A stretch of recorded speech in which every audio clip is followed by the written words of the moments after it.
Hello, I'm Adam Hilker. Today I want to explore a movie that I saw in the theater a few weeks ago with my best friend Jada. It was a re-release. It wasn't even the first time I'd actually seen this movie in the theater. Really, I saw this movie when I was a kid when it came out way back in 2008. Um, it was so good though that Jada actually cried while watching it. I did too. Just kidding. I didn't cry. I don't cry. I wish I could though. Sorry, Jada. I don't mean to put your emotional life out there like that, but it serves as a real testament to just how great this movie is. It's the Wachowski's cult classic Speed Racer. If you have seen this movie before, you know just how much of a visual treat it is.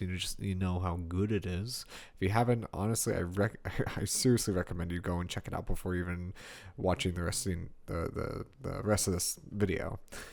To prime you all on what kind of movie this is, um, just to give some context, right? Just look at that poster. First of all, wow. What I want to talk about is this idea that Speed Racer utilizes movement and how it can tell a story metaphor through its own movement. But to prime you all on what kind of movie this is, here are some examples of shots to explain. This is a extreme wide establishing shot, as well as this one. These help build the world and offer some color to set the tone of the scene that accompany them, but they, I think, also really help to define the just surreal, cartoonish style that this movie goes for. Um, there's this close medium of the character Racer X, who is this is one of the few times that lack of focus is present. This is all in an effort to substitute the snowfall in the scene to act as an action line during this pretty awesome fight scene. It's so much easier to honestly watch the scene for yourself, or better yet, just accompany watching that scene by just watching the entire movie. You should do that right now if you haven't. But the movie commits itself completely in its adaptation of the cartoon aspect of its anime and manga origins. When I was a kid, I didn't know that this was. I didn't even know what anime was. I didn't know that this was based off an anime, but it totally hones in on that.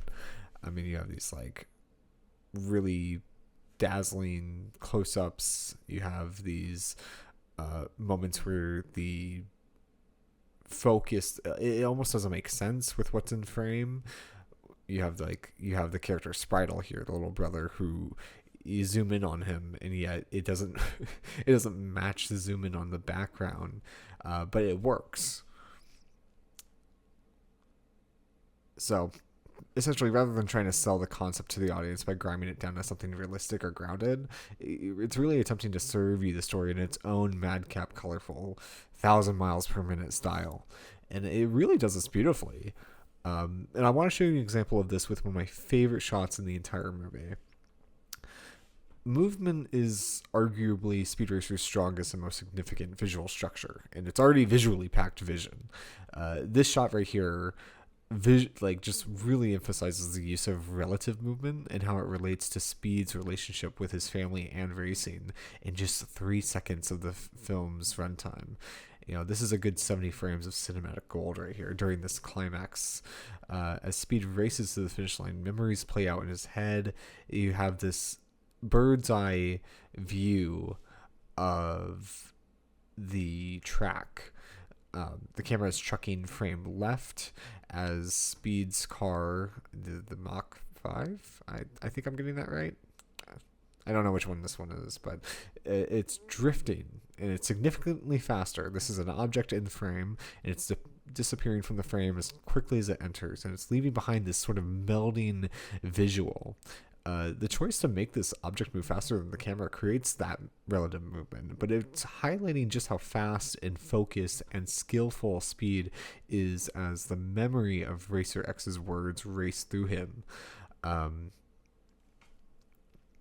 This we'll dive more into that in a bit, but I just want to show off just how incredibly beautiful this series of frames are. I mean, it's just like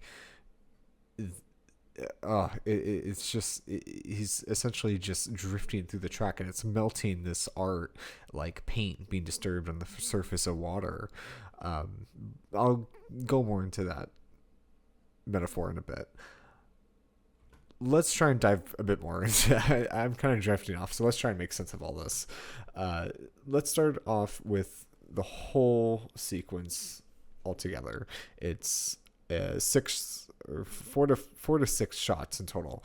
We open on Speed's thinking of his ally, Racer X, this guy, and his advice. We jump cut to that incredible shot of this bird's eye view with the relative movement and how he's just painting this world. Like, this isn't just a physical race to him. This is his art. And we hear these words of encouragement from his friend, and we cut back to that. So essentially what we're having is this effect of being elated by this action set piece, and yet we call back to these moments in the film that are really poignant and just emotional. And so it kind of like, hey, remember how you felt watching this scene? Let's heighten that up and make you feel good and hearty while watching this.